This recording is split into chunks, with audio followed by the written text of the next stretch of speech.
नमस्ते, मैं क्रिस हूँ। आज मैं आपको बताऊंगा कि अपने हुआरिस प्रोफाइलर को कैसे कैलिब्रेट करें और साथ ही एक बॉक्स की रिपोर्ट कैसे करें और अपने प्रोफाइलर को हमारे क्लाउड सिस्टम के साथ काम करने के लिए कैसे सेटअप करें।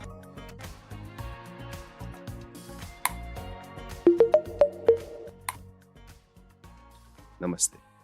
इस वीडियो में मैं आपको कैलिब्रेशन टैब और साथ ही हेल्प टैब दिखाना चाहूंगा।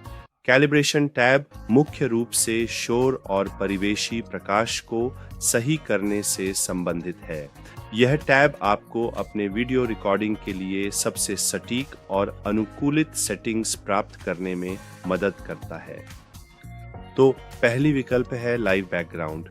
लाइव बैकग्राउंड उन विशिष्ट परिस्थितियों के लिए विशेष रूप से समर्पित है, जैसे कि जब परिवेशी प्रकाश या आसपास की रोशनी सीधे डिटेक्टर को प्रभावित करती है और उसके प्रदर्शन पर असर डालती है, और यह इस तरह काम करता है कि यह मूल रूप से प्रकाश के स्तर की जांच करता है और किसी भी गणना से पहले सुधार करता है, और ये सुधार वास्तविक समय में किए जाते हैं।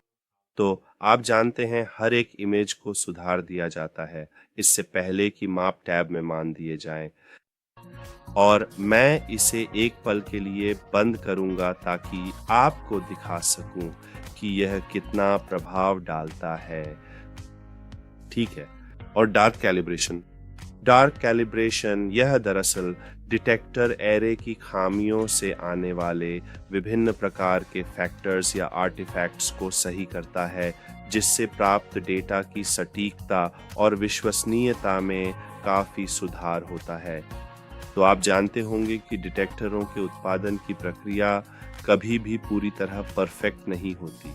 तो डिटेक्टर एक से दूसरे में अलग हो सकते हैं और इसी वजह से यह माप की सटीकता को प्रभावित कर सकता है। इसी कारण से हम डिटेक्टर की गुणवत्ता की जांच कर रहे हैं। हम कुछ डेड पिक्सेल्स की पहचान कर रहे हैं और उनका सटीक माप करते समय हम उन्हें ठीक करने का प्रयास कर रहे हैं ताकि गुणवत्ता बनी रहे। जो आपको जानना चाहिए वह यह है कि यह डार्क कैलिब्रेशन प्रोफाइलर को बंद करके किया जाता है। तो जब हम आपको प्रोफाइलर देते हैं तो आपको एक कैप मिलता है। कृपया डार्क कैलिब्रेशन शुरू करने से पहले उस कैप का उपयोग करके प्रोफाइलर को बंद करें।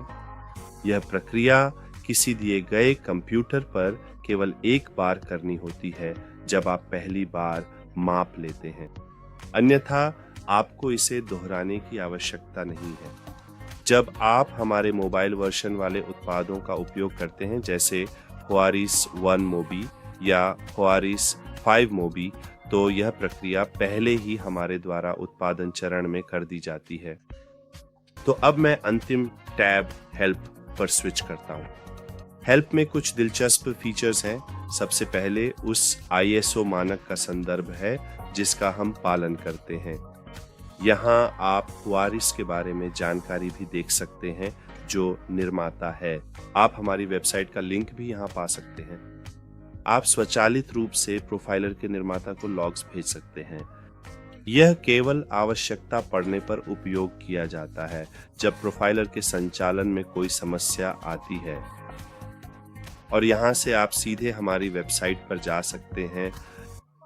दूसरे सेक्शन में आप क्लाउड सेवा के साथ काम करना सक्षम कर सकते हैं और आप इस सेवा को सक्रिय कर सकते हैं।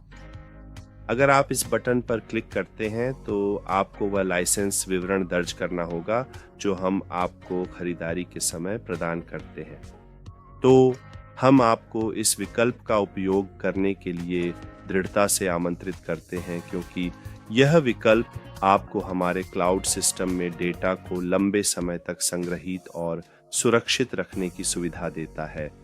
और अंतिम विकल्प के रूप में आप इस डेस्कटॉप एप्लीकेशन की भाषा बदल सकते हैं। देखने के लिए आपका बहुत धन्यवाद। यह हुआरिस डेस्कटॉप एप्लीकेशन के लिए अंतिम वीडियो है और मैं आपको हमारे चैनल को फॉलो करने के लिए और हमारे अन्य उत्पादों तथा क्लाउड सिस्टम पर आने वाली फिल्मों को भी देखने के लिए आमंत्रित करता हूँ। बहुत बहुत धन्यवाद।